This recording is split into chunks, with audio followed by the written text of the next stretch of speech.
మన విజయవాడలో నవంబర్ 20 తేదీన ఏవిస్ వాస్క్యులర్ సెంటర్ గొప్ప ప్రారంభం.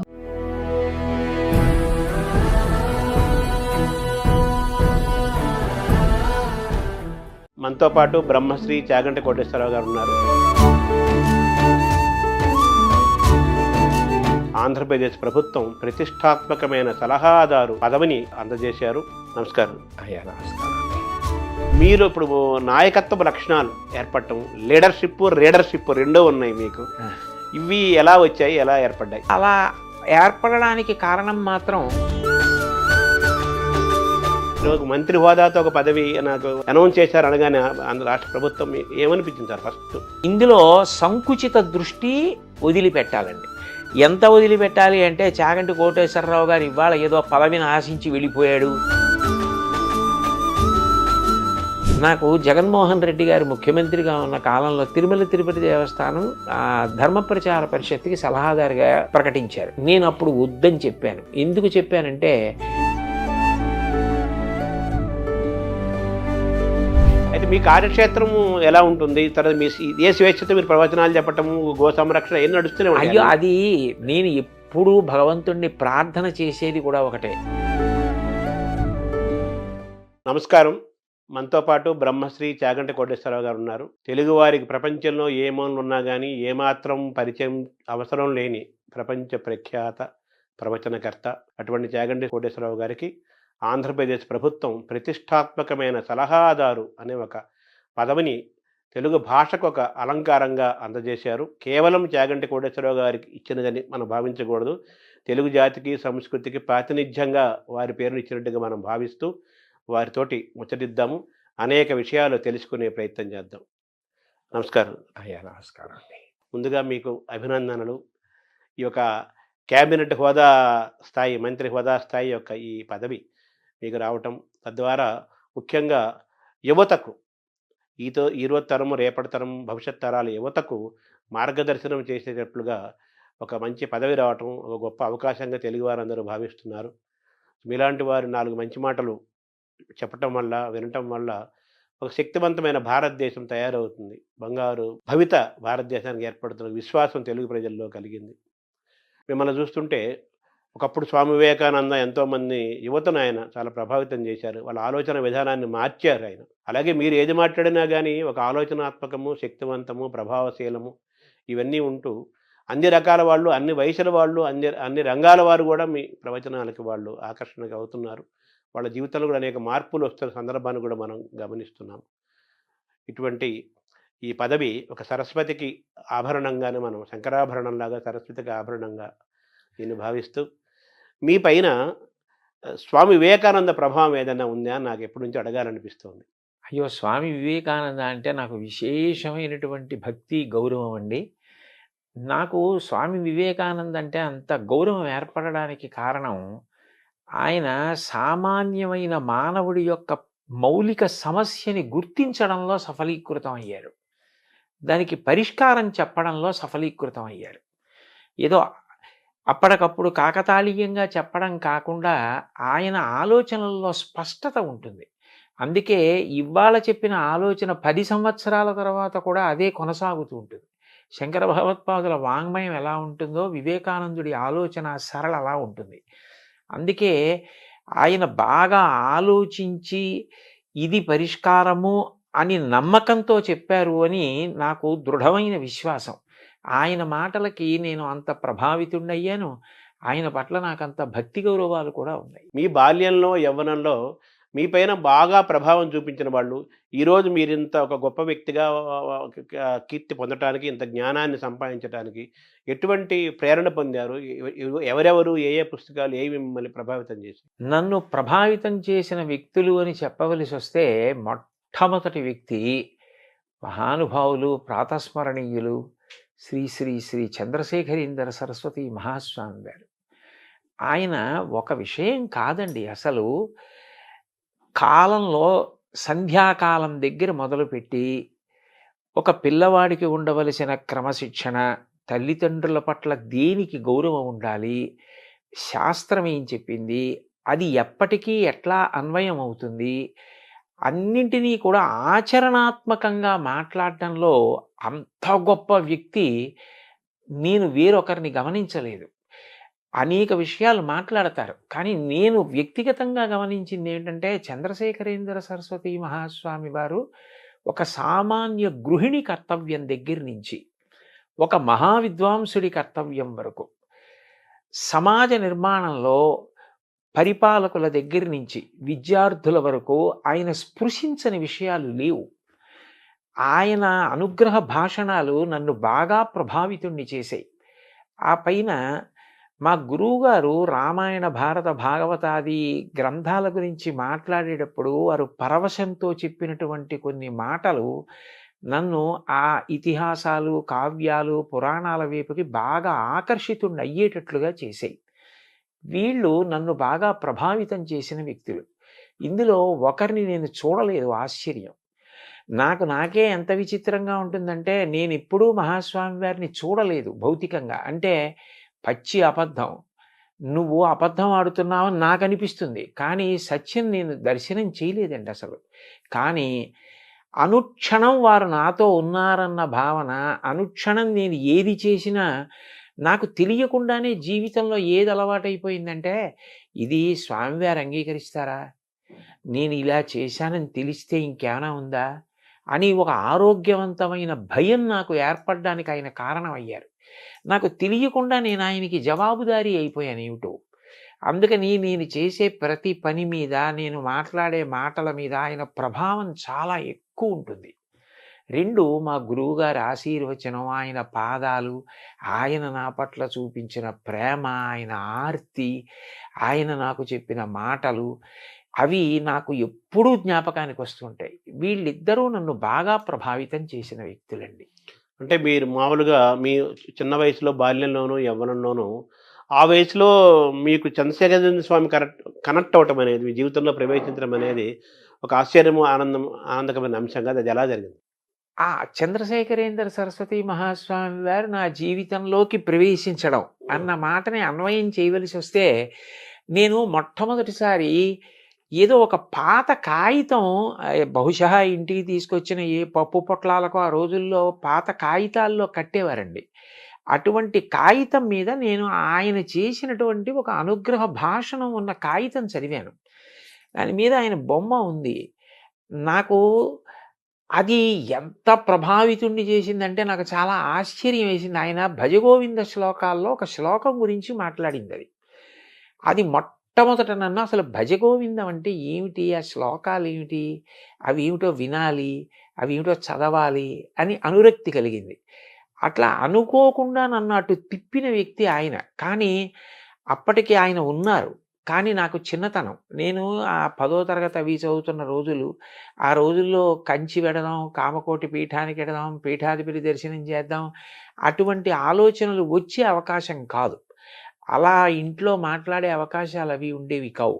అందుకని నేను దర్శనం చేయడానికి అవకాశం లేదు. కానీ చాలా ఆశ్చర్యకరంగా నేను అట్లా ప్రభావితుడై క్రమక్రమంగా ఆయన పట్ల ఆకర్షితుడయ్యానండి. మీ మాటల్లో తప్పనిసరిగా వచ్చే పేర్లు, 2 పేర్లు ప్రధానంగా ఉంటాయి. ఒకటి ఆదిశంకరాచార్యులు, 2 చంద్రశేఖరేంద్ర సరస్వతి స్వామి. వారు ఆధ్యాత్మిక మార్గంలో ప్రయాణం చేశారు. వాళ్ళు బ్రహ్మచారులుగా చేశారు. సాక్షాత్ పీఠాధిపతి అయ్యారు. స్వామి వివేకానంద పీఠాధిపతి కాకపోయినా అటువంటి జ్ఞాన పీఠాధిపతి అవును. స్వామి వివేకానంద. అటువంటి ప్రయాణం వారిది. మరి మీరు మామూలుగా గృహస్థాశ్రమంకి వచ్చారు, చదువుకున్నారు, ఉద్యోగం చేశారు. మీకు ఎప్పుడు అటువంటి వైరాగ్య భావన కలగలేదా? కలగకపోవడానికి కారణం ఏమిటంటే, స్వామివారు అనేక అనుగ్రహ భాషణాల్లో కర్తవ్యం గురించి మాట్లాడేవారు. ధర్మము, కర్తవ్యము ఈ 2 కూడా అభేదం. నువ్వు ఏది చెయ్యాలో అది చెయ్యడమే ధర్మం, అదే కర్తవ్యం. అది ఆశ్రమం మీద ఆధారపడుతుంది. బ్రహ్మచారి తన ఆశ్రమాన్ని బట్టి కర్తవ్యం చేయాలి. గృహస్థాశ్రమ కర్తవ్యం చేయాలి.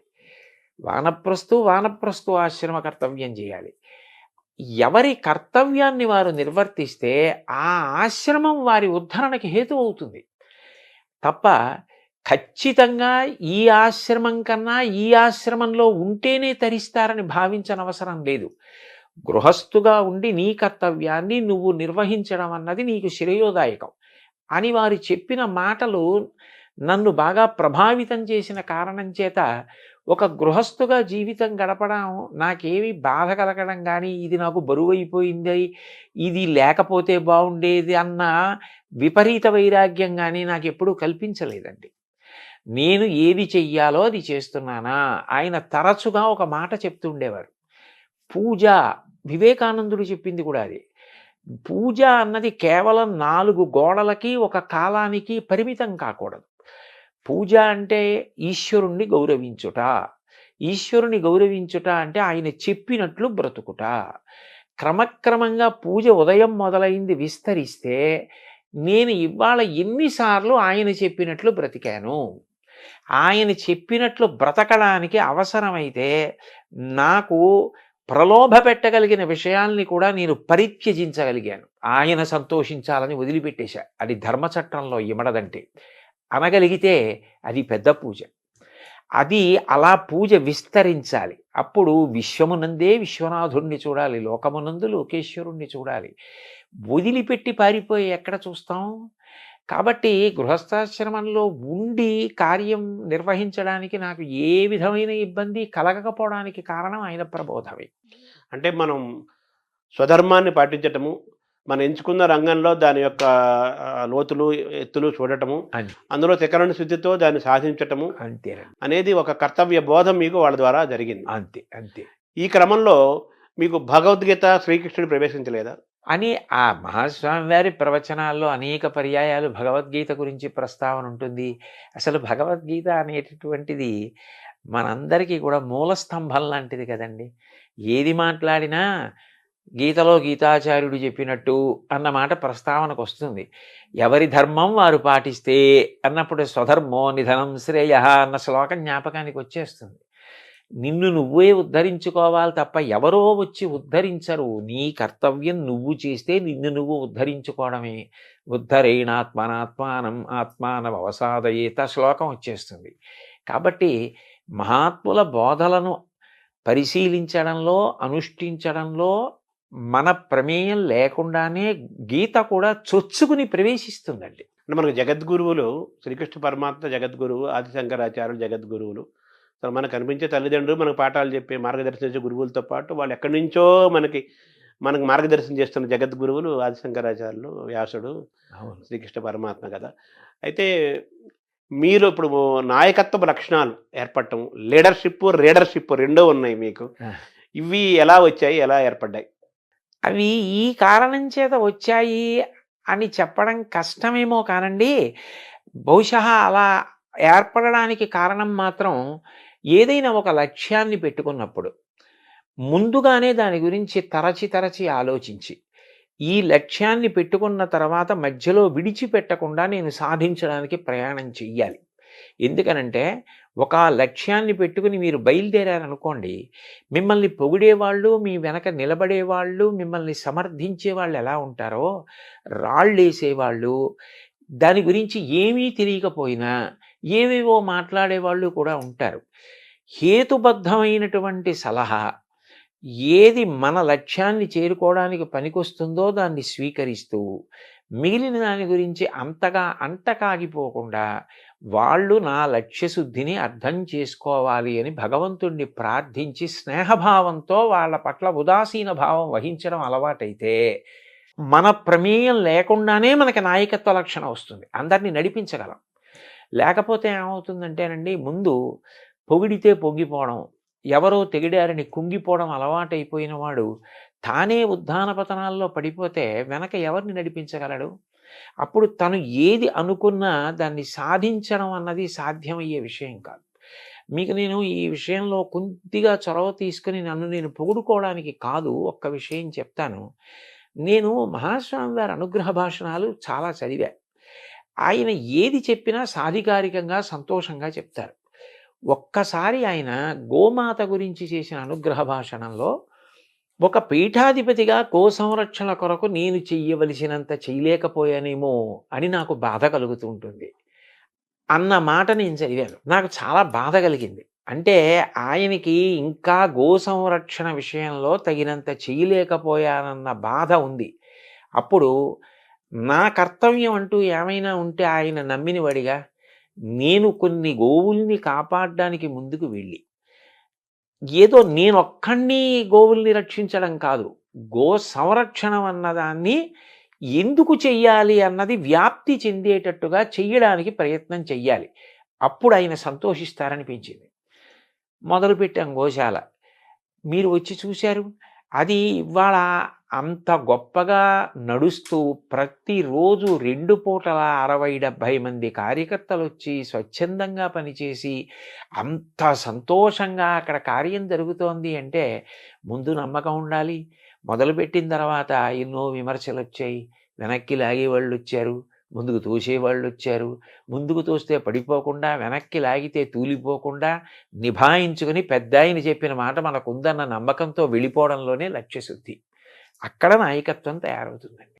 ఇది మీలో ఇంత ఒక దృఢమైన అచంచలమైన ఒక పట్టుదల, ఆ స్వభావము, దేనికి లొంగకుండా వంగకుండా పొంగకుండా ఉండే లక్షణాలు, ఇవన్నీ కూడా మీకు ఆదిశంకరాచార్యులు, జగద్గురు చంద్రశేఖరేంద్ర సరస్వతి స్వామి వారు, వివేకానంద వీళ్ళ యొక్క స్ఫూర్తి మీ పైన ఉందని అనుకోవాలి, వాళ్ళ వాక్కుల యొక్క ప్రభావం. ఖచ్చితంగానండి. ఎందుకంటే వివేకానందుడు ఎన్ని కష్టాలు పడ్డారండి, శంకరాచార్యులు వారు ఎన్ని కష్టాలు పడ్డారు. ఆయన్ని శారీరకంగా కూడా అంతం చేసేద్దామని ప్రయత్నం చేశారు. ఎవరి మీద ఆయన శత్రుభావన పెట్టుకోవాలి. అందరితో మాట్లాడారు, అందరినీ మిత్రుల్ని చేసుకున్నారు. చిట్ట చివరికి 32 ఏళ్ళు పూర్తయ్యేటప్పటికీ అందరూ ఆయన మార్గంతో ప్రేమతో కలిసి నడిచారు. ఆయన మీద ఒక కాపాలికుడు మంత్రప్రయోగం చేశాడు. ఆయన మీద ఎన్ని జరిగాయి, ఆయన వాటన్నిటికీ చెలించిపోలేదు. నిభాయించుకుని ముందుకు నడిచారు. జగద్గురువులుగా అంత గొప్ప స్థానాన్ని సంపాదించుకొని ఇవాళ ప్రపంచమంతా 2 చేతులెత్తి నమస్కరించి 32 ఏళ్ల వయస్సులో ఇన్ని చేయడం ఎవరికి సాధ్యం? శంకరాచార్యుల వారికి తప్ప. అంటోంది అంటే ఆయన కన్నా గొప్ప నాయకుడు ఎక్కడుంటారండి? చంద్రశేఖరేంద్ర సరస్వతి మహాస్వామి వారి జీవితంలో 90 పడి దాటిపోయిన తర్వాత కూడా ఆశ్రమధర్మం విడిచిపెట్టకుండా తోపుడు బండి పట్టుకుని సత్యదండాన్ని పట్టుకుని కాలినడకన వెళ్ళారు అంటే నిజంగా ఎంత స్ఫూర్తిదాయకమైన జీవితాలండి అవన్నీ. ఎంత నిబద్ధతతో ఆశయాలకి ఎలా కట్టుబడ్డారు. వారిని విమర్శించిన వారు ఉన్నారు ఆయన కాలంలో. ఈ వాదం తప్పు, భగవంతుడు ఏమిటి, భక్తి ఏమిటి అన్నవాళ్ళు ఉన్నారు. కానీ ఆయన నమ్మినదేదో దాన్ని ఆయన అలా ఆదరించారు. అన్నిటికన్నా విశేషం ఏంటంటే ఇతరులను కూడా అంత గౌరవించారు. ఏదో తన భావానికి వ్యతిరేకించిన వాళ్ళని ఆయన ఎప్పుడు విమర్శించడం కానీ తక్కువ చేయడం కానీ చేయలేదు.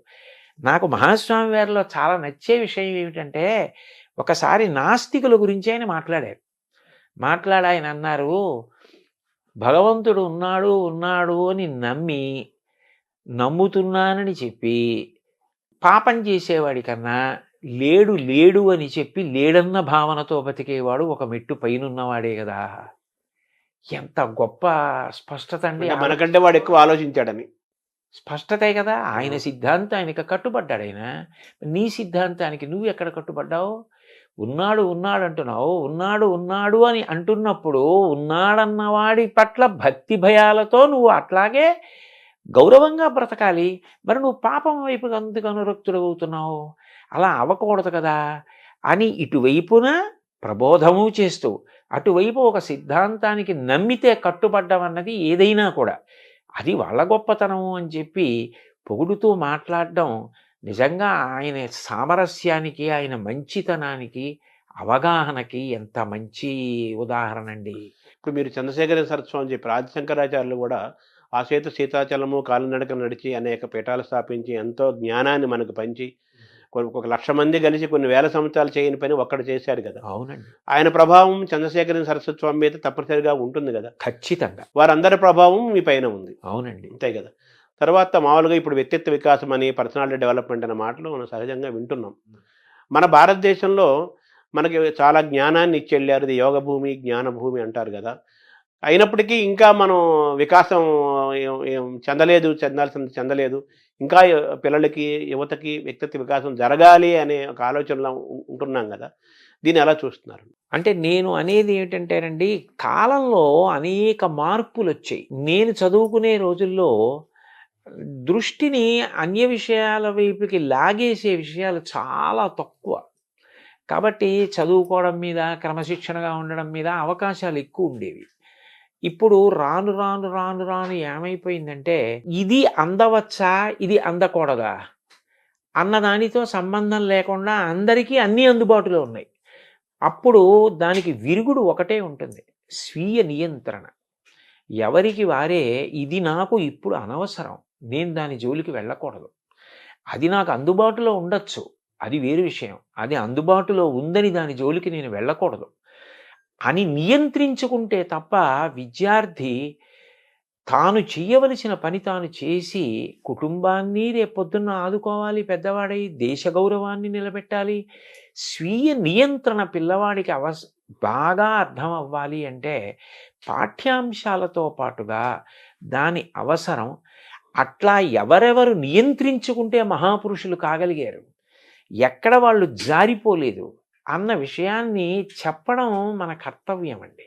అది మనం చెప్పగలిగితే వాళ్ళు ప్రతిదాన్ని పనికొచ్చేటట్టుగా ఉపయోగించుకుంటారు. అట్లా ఉపయోగించుకున్నాడు అనుకోండి, చక్కగా వాళ్ళు వృద్ధిలోకి వస్తారు, దేశానికి పేరు ప్రఖ్యాతులు వస్తాయి, తల్లిదండ్రులు సంతోషంగా ఉంటారు. నేను 2 పిల్లల్ని పెంచాను, పెద్ద చేశాను, చదివించాను, ఇప్పుడు మనవలు చదువుకుంటున్నారు.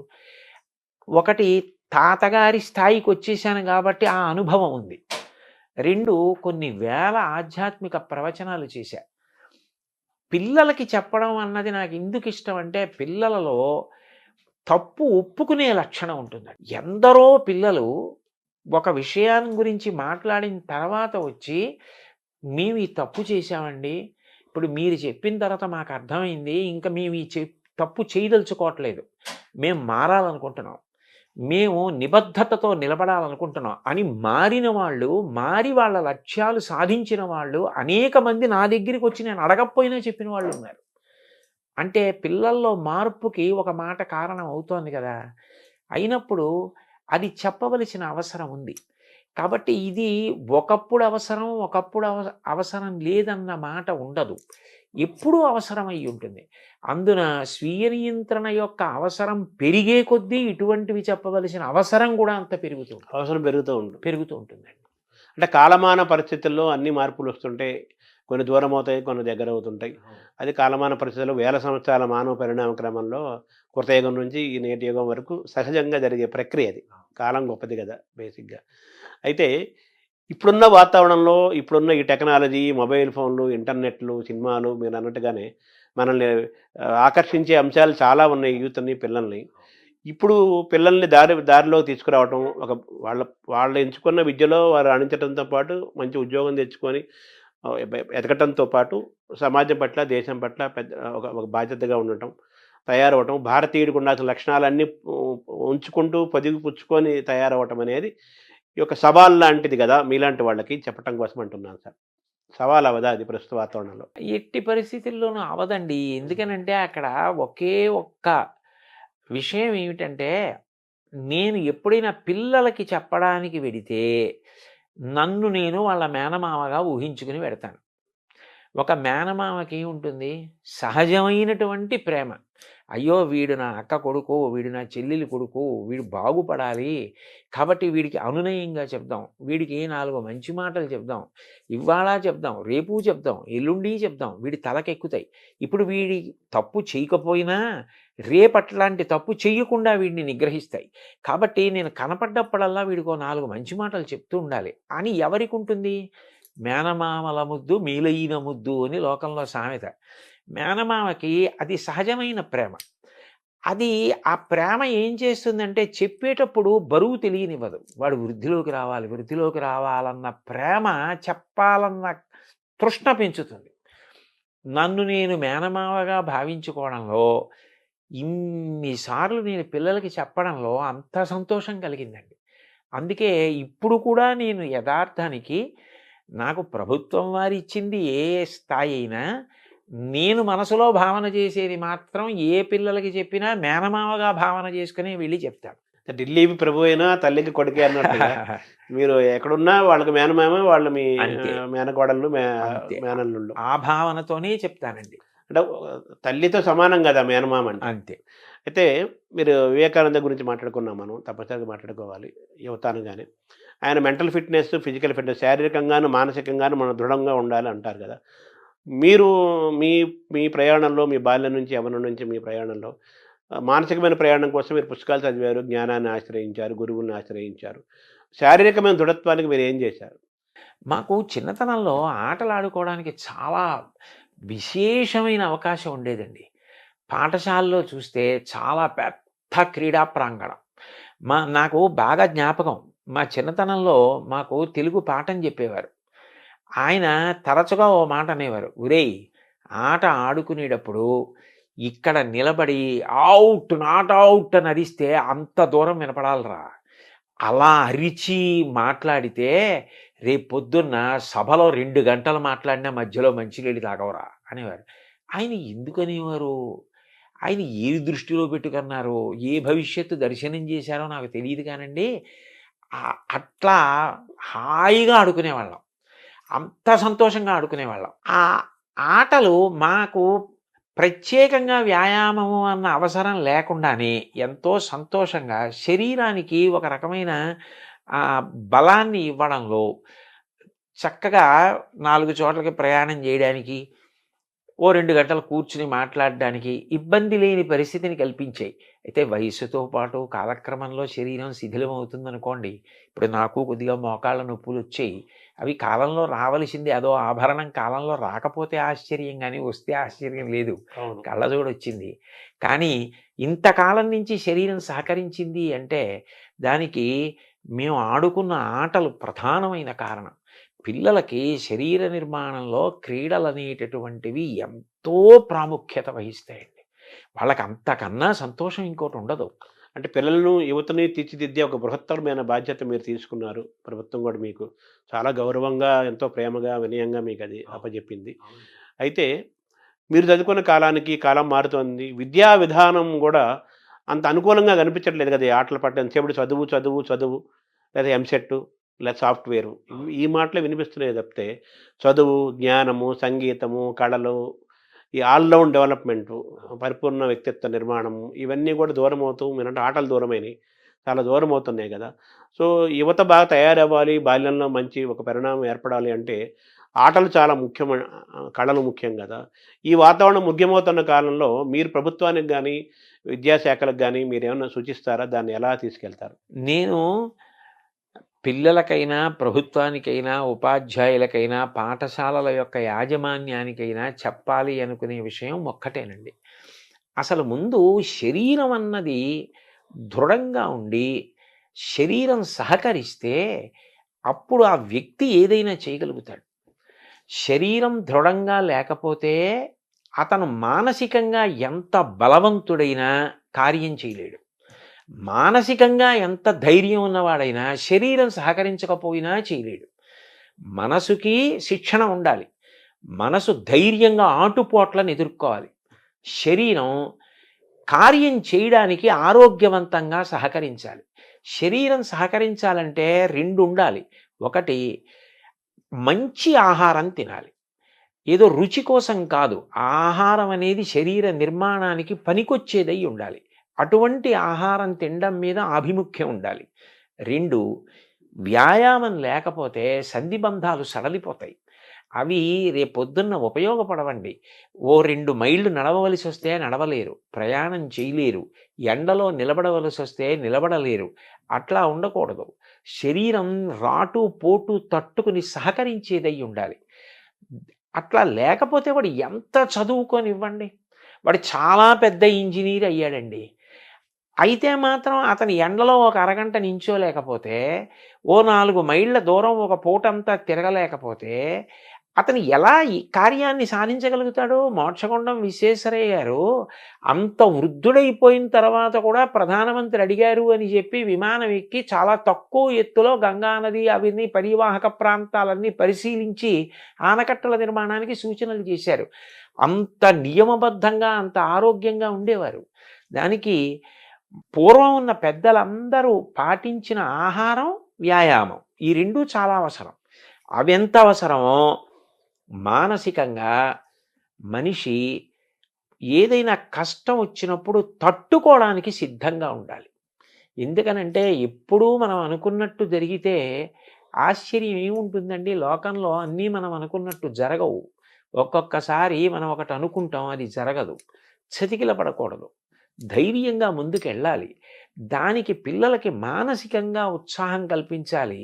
శారీరకంగా దృఢత్వం పొందడానికి ఆ అవకాశం కూడా కల్పించాలి. అంటే ప్రస్తుత విద్యా విధానంలో ఇంకొన్ని కాలేజీలు, కొన్ని స్కూల్స్‌లో ఏసీ బస్సులు, ఏసీ రూములు అంతా ఏసీమయమై సుఖమయమైపోయిన ఏదో స్టార్ హోటల్స్ లాగా ఉన్న వాతావరణంలో మీరన్నట్టుగా ఎండకు ఎండి, వానకు తడిసి, గాలికి తిరిగి ఆ ప్రకృతికి ఫేస్ చేసి అన్నిటిని తట్టుకోగలిగే మానసికంగా, శారీరకంగా తట్టుకునే శక్తి ఒకప్పుడు ఉండేది. అవునండి. దానికి దూరం అవుతున్నారు గదా! అవును. సో, మీరొక బాధ్యత గల ఒక క్యాబినెట్ మంత్రి హోదాలో మీరు వస్తున్నారు గాబట్టి, ప్రభుత్వాలకి అట్‌లీస్ట్ మన ఆంధ్రప్రదేశ్ ప్రభుత్వానికైనా గానీ, ఇవన్నీ అవసరం చాలా ఉంది గాబట్టి, మళ్ళీ ఒకప్పుడు వాతావరణానికి దగ్గర చేయాల్సిన అవసరం గూడా ఉందనిపిస్తుంది గదా! మీరు చెప్పిన అవునండి. మాటలు బట్టి. అవునవును. అవును.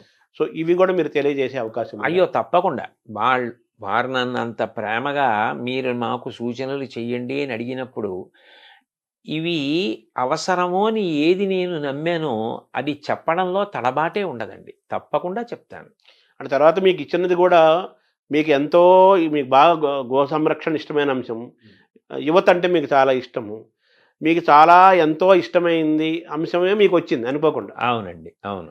ఇది మీ మనసుకి ఇష్టమైన అంశం. చెప్పాలనుకున్న అంశానికి దానికి ఒక అధికారికమైన ముద్ర పడింది అంతే. అవును. అవును. కదా! అవును. సో, అయితే మన ఈ పెంపకంలో యువతను బాల్యులను పిల్లల్ని తయారు చేసే క్రమంలో పెంపకం గూడా చాలా ఇంపార్టెంట్ కదా! అవును. అవును. అక్కడ గూడా ఇప్పుడు ఒకప్పుడు వాతావరణం లేదు గదా! లోపం జరుగుతోంది గదా! అవును. సో, దాన్ని మనం ఎలా అధిగమించాలి? అది తల్లిదండ్రులకి సహజంగా భగవంతుడిచ్చిన గొప్ప వరం ఏమిటంటే, పిల్లలలో అంతర్లీనంగా ఉన్నటువంటి నైపుణ్యాన్ని గుర్తించగలిగిన లక్షణం ఉంటుందండి. ఇప్పుడు సర్ ఆర్థర్ కాటన్ అంత గొప్ప ప్రాజెక్టు బ్యారేజ్ కట్టారు. దానివల్ల లక్షల ఎకరాల సాగు జరుగుతోంది. చిన్నతనంలో హోర్న వాన పడుతుంటే ఆయన అన్నగారితో కలిసి వీధిలో నడుస్తుంటే వర్షపు నీరు వస్తుంటే దాన్ని ఆయన పుల్ల ముక్క తీసుకుని చిన్న చిన్న కాలవలుగా కలిపి ఆ ప్రవాహాన్ని అంతటినీ పెద్దది చేసి పల్లం వైపుకి నడిపించడం చూసి అన్నగారు వెళ్ళి తండ్రికి చెప్తే వీడికి నీటి ప్రవాహాన్ని నియంత్రించడం పల్లం వైపుకి నడిపించడం ఇష్టమని ఇరిగేషన్ వైపుకి చదివించారు. ఎంత ఉపయుక్తపడ్డాడు మహానుభావుడు. ఆయన్ని కాటన్ అంటే ఎవరో విదేశీయుడిగా చూడరు. ఉభయ గోదావరి జిల్లాల్లో మీకు ఎన్ని విగ్రహాలు కనపడతాయో. ఆయనకి ఒకసారి తర్పణ ఇస్తుంటే ఋషి సమానంగా కాటనే విని ఆశ్చర్యపోయారు పడవలోంచి. అంత గౌరవిస్తారు. అంటే తల్లిదండ్రులు గుర్తించబట్టే కదా. రవీంద్రనాథ్ ఠాగూర్ గారిలో చిన్నప్పటి నుంచి కవిత్వం మీద ఆసక్తి ఉందని దేవేంద్రనాథ్ ఠాగూర్ గుర్తించి కవిత్వం వ్రాయడానికి అవకాశం కల్పించబట్టి కదా సాహిత్యంలో నోబెల్ ప్రైజ్ వచ్చింది. తల్లిదండ్రులు ఎంతసేపు వీడు ఇదే కావాలి అన్న ఆలోచన కాకుండా పిల్లల్లో అంతర్లీనంగా ఉన్న నైపుణ్యాన్ని గుర్తించగలిగితే ఓ చిట్టిబాబు గారు లాంటి వైణికుడు వస్తాడు, ఒక బాలమురళీకృష్ణ గారు లాంటి గానగంధర్వుడు వస్తాడు, ఓ ఘంటసాల వెంకటేశ్వరరావు గారు వస్తారు, అట్లాగే ఒక గొప్ప శిల్పి జక్కన లాంటి శిల్పి వస్తాడు. వాళ్ళకి అసలు అనేక విషయాలు పిల్లలకి చూపించి వాళ్ళ అనురక్తి దేని వైపు నిలబడుతోందో అటువైపు ప్రోత్సహిస్తే మళ్ళీ అన్ని రంగాల్లోనూ వృద్ధి ఉండాలి కదండి. ఇప్పుడు ఆంధ్రదేశం అంటే ఒకప్పుడు విశ్వనాథ సత్యనారాయణ గారు, గుర్రం జాషువా గారు, కొప్పరపు కవులు వాళ్ళందరూ రాసిన గ్రంథాలు, ఆ పద్యాలు, పుస్తకాలు ఎంత చెప్పుకుంటాం. అట్లాంటి కవులు రావాలి, గాయకులు రావాలి, వైణికులు రావాలి, సంగీత విద్వాంసులు రావాలి, రచయితలు రావాలి. చిన్న కథలు తెలుగుదేశానికి పెద్ద ఆస్తి. ఆంధ్రదేశానికి చిన్న కథ అంటే అంత గొప్పది. శ్రీపాద సుబ్రహ్మణ్య శాస్త్రి గారు ఉన్నారు. చిన్న కథలు రాసేవాళ్ళు రావాలి. ఎవరిలో ఏ నైపుణ్యం ఉందో గుర్తించగలగడం తల్లిదండ్రులకే సాధ్యం. మొదట వాళ్ళకే తెలుస్తుంది. అంటే ఇప్పుడు ఆ వాతావరణం స్కూల్ వాతావరణం మారుతోంది. ఆటలు పోతున్నాయి, కళలు పోతున్నాయి, సంస్కృతి మిస్ అవుతున్నాం. అలాగే ఇంట్లో పెంపకంలో కూడా పిల్లల వైపు చూస్తూ తల్లిదండ్రులు వాళ్ళని గమనించటము, వాళ్ళ శ్రద్ధాశక్తులు, వాళ్ళకి ఏదిలో ఆసక్తి ఉంది, ఇందులో వీళ్ళు పైకి వస్తారనే ఆలోచనలు, ఇవన్నీ కూడా తగ్గిపోతున్న కాలంలో మనం ఉన్నాం కదా. సో, మీ ఇదిలో మీరు చేయగలిగింది మీరు చేస్తారు. సహజంగా కూడా అటు ప్రభుత్వ విద్యా వ్యవస్థ, ఇటుపక్క పిల్లల పెంపకము, ఇంకో పక్క పిల్లలు. ఈ మూడిటి మధ్య ఒక కలిస్తేనే అనుసంధానం ఉండాలి. బాగుంటుందండి. ఉండాలి కదా. కలిస్తేనే చాలా బాగుంటుంది. అది. ఎందుకనంటే ఈ రంగంలోకి వెడితే అతను అప్రయోజకుడైపోతాడు, అతను ఏమీ సాధించలేడు అన్న భావన పెట్టుకోక్కర్లేదు. సంగీతంలోకి వెళ్ళి కూడా ప్రపంచ ప్రఖ్యాతి పొందినటువంటి వాళ్ళు అనేక మంది ఉన్నారు. అందులో కూడా ఆర్థికంగా ఏమీ ఆర్జన ఉండదు అనుకోవడానికి కూడా వీల్లేదు. అందులోకి వెళ్ళి ఆర్థికంగా నిలదొక్కుని చక్కగా సంతోషంగా హాయిగా జీవనం గడిపిన వాళ్ళు ఉన్నారు. కాబట్టి ఇవాళ ఏ రంగానికి కూడా నిజంగా చెప్పాలంటేనండి, ఇందులోకి వెడితే ఆర్జన ఉండదన్న రంగం నాకు తెలిసి ఏవీ లేవు. మనిషి బాగా నిలదొక్కుని నైపుణ్యం సంపాదించాలి తప్ప ఒక వైణికుడిగా ఎంత స్థాయికైనా వెళ్ళచ్చు, ఒక గాయకుడిగా ఎంత స్థాయికైనా వెళ్ళచ్చు, ఒక విద్వాంసుడిగా, ఒక కవిగా, ఒక రచయితగా, ఒక వ్యాఖ్యాతగా ఎంత స్థానాన్నైనా పొందవచ్చు. అంటే మనం ఏ రంగాన్ని ఎంచుకున్నా, ఏ పని చేసినా అందులో హైట్స్ చూడాలి, ఎక్సెల్ అవ్వాలి అనే ఒక పట్టుదల ఆ మనిషిలో ఉండాలి. పిల్లల్ని అది వాళ్ళలో ఉందన్నప్పుడు తల్లిదండ్రులు ప్రోత్సహించడం కూడా అవసరం. చాలా ముఖ్యం. చాలా ముఖ్యం అండి. స్వామి వివేకానంద అన్నారు కదా, నాకు ఇల్లు ఊడ్చే ఉద్యోగం వస్తే ఎవరు ఊడ్చనంతగా ఇల్లు ఊడుస్తాను అన్నారు. అది కావాలండి. అంత బాగా పిల్లలు ఏది బాగా చేస్తున్నారో వాళ్ళ అనురక్తి ఎటువైపు ఉంది గుర్తించగలిగితే వాళ్ళు అందులో చాలా తేలిగ్గా అల్లుకుంటారు. భగవంతుడు అందరికీ అనేక రకాలైన ప్రజ్ఞ ఇస్తాడు. ఆ ప్రజ్ఞని చంపేయకుండా అది వృద్ధిలోకి వచ్చేటట్టు చేస్తే వాళ్ళు ఏ స్థాయికైనా వెడతారండి. అంటే ఎథిక్స్, వాల్యూస్ దీనికి అడ్వైజర్గా మీరు నియమించబడ్డారు. ఎథిక్స్, వాల్యూస్ పిల్లలకు బోధించడంతో పాటు తల్లిదండ్రులకు కూడా బోధించాల్సిన అవసరం ఉంది కదా, అదేమైనా చెప్పడతారు? ముఖ్యం ఒక్కడి నుంచి స్టార్ట్ చేయాలంటున్నారు. తప్పకుండా అది పిల్లలకి చెప్పేటప్పుడే ఇప్పుడు మీరు అడిగిన ప్రశ్నకి జవాబుగా నేను చెప్తున్నది ఏదుందో అది తల్లిదండ్రులందరికీ నేను చేస్తున్న ప్రార్థనే. పిల్లల విషయంలో వాళ్ళకి దేని మీద అనురక్తి ఉందో దాన్ని గమనించండి. ఆ అనురక్తి వైపుకి వాళ్ళని నడిపించడం చాలా తేలిక. అట్లా నడిపిస్తే వాళ్ళు వృద్ధిలోకి వస్తారు. బాబుగారు చిన్నప్పుడు బొగ్గట్టుకుని బొమ్మలు గీస్తే వాళ్ళ అమ్మగారు ప్రోత్సహిస్తే కదూ అంత గొప్ప చిత్రకారుడు అయ్యారు.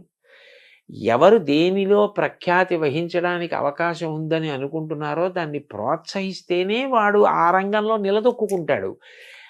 అంతేగాని ఎంతసేపు నువ్వు ఇదే కావాలి, ఇదే కావాలి, ఇదే కావాలని మోసపోసినట్టుగా కోరుకుంటే వివిధ రంగాలలో ప్రజ్ఞావంతులు ఎక్కడి నుంచి వస్తారండి? అంటే మీరు ఏర్పాటు చేసే సమావేశాలు కానీ లేకపోతే వీటిల్లో క్లాసెస్లో కానీ తల్లిదండ్రులు కూడా మీరు ఆహ్వానించాలి. అయ్యో, అనేక సందర్భాల్లో తల్లిదండ్రుల్ని కూడా కూర్చోపెట్టడం, తల్లిదండ్రులు ఉన్న సభలకి ప్రత్యేకంగా వెళ్ళి మాట్లాడడం కూడా ఉందండి. అట్లా కూడా నేను మాట్లాడిన సందర్భాలు ఉన్నాయి. ఉపాధ్యాయులు, తల్లిదండ్రులు వీళ్ళ యొక్క పాత్ర చాలా ప్రధానమైంది కదా, యువత బాల్యులు మంచి తయారవ్వాలంటే.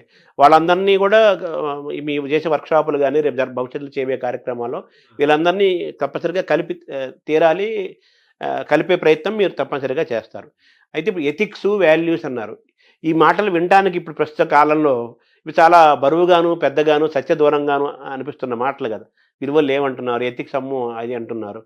ఇది ఛాలెంజ్గా లేదా? దీన్ని మనం మళ్ళీ సొంతం చేసుకుంటాం? లేదండి, నిజానికి. ఎందుకంటే మీరు ఒక్కటి ఆలోచించండి, మిగిలిన ప్రాణులన్నింటికీ కూడా ఒక్కటే ధర్మం, పశుధర్మం అంతే. దానికి నీతి పాటించాలి, నియమం పాటించాలి అని చెప్పలేరు. ఒక పెద్ద పులికి ఆకలేస్తే నిండు గర్భిణి అయి అప్పుడే ప్రసవిస్తున్నటువంటి ఒక లేడిని కూడా చెనకి తింటుంది. అది దాని ధర్మం. దానికి అహింస, దయ బోధించలేరు. మంచి గుణములన్నీ ఉండి తీరవలసింది ఎవరికి అంటే మనిషికే. మీరు ఒక్కటి ఆలోచించండి, నీతి అన్నది ఒక్కటి విడిచిపెట్టేస్తే ఎవరికీ భద్రత ఉండదు. ఎందుకనంటే ఏ క్షణాన ఎవరు ఎవరిని కాటేస్తారో, ఎవరు ఎవరిని మోసం చేస్తారో తెలియని పరిస్థితి ఉంటుంది. అభద్రతాభావం అన్నది ఉండిపోయిన నాడు, శాంతి లేని నాడు, ఎవరు ఎంత చదువుకున్నా, ఎవరు ఎంతంత పదవులలో ఉన్నా దాని వలన ఏది ప్రయోజనం? ఏదీ లేదు. తాను ప్రశాంతంగా ఉండవలసింది, అందరినీ ప్రశాంతంగా ఉంచవలసింది మనిషి ఒక్కడే. ఆ మనిషి అన్ని జీవులు ప్రశాంతంగా ఉండేటట్టు చేయడం నీతిని పాటించడం ద్వారానే. అది పాటించడం వల్ల అంత పెద్ద ప్రయోజనం ఉన్నప్పుడు అది బరువు అవ్వవలసిన అవసరం ఏముంది? ఇప్పుడు నా కూతురుంది. నా కూతురు బయటికి వెళ్ళినప్పుడు భద్రంగా ఉంటుందన్న నమ్మకం నాకు కలగాలి. వేరొకరి కూతురు బయటికి వెళ్ళినప్పుడు భద్రంగా ఉంటుందన్న భావన వారికి కలగాలి. అప్పుడు వారి కూతురి విషయంలో నేను మర్యాదగా ప్రవర్తించాలి. నా కూతురి విషయంలో వారు మర్యాదగా ప్రవర్తించాలి. ఎవరు మర్యాదగా ప్రవర్తించకపోయినా శాంతి లేదు.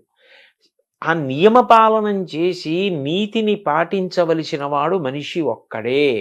ఎందుకనంటే ఒక ప్రాణి వేరొక ప్రాణి యొక్క విభూతిని వాడుకోదు. మహా అయితే ఆహారం కోసం తింటుందంతే. ఏనుగు దంతం పెద్ద పులికి అక్కర్లేదు. ఏనుగు దంతంతో బొమ్మ చేసేవాడు మనిషి. నెమలి నాట్యం చూసి నాట్యం నేర్చుకునేవాడు మనిషి. గాడిద మీద బరువులు మోయించేవాడు మనిషి. గుర్రం ఎక్కి ఎత్తైన ప్రదేశాలకు వెళ్ళేవాడు మనిషి.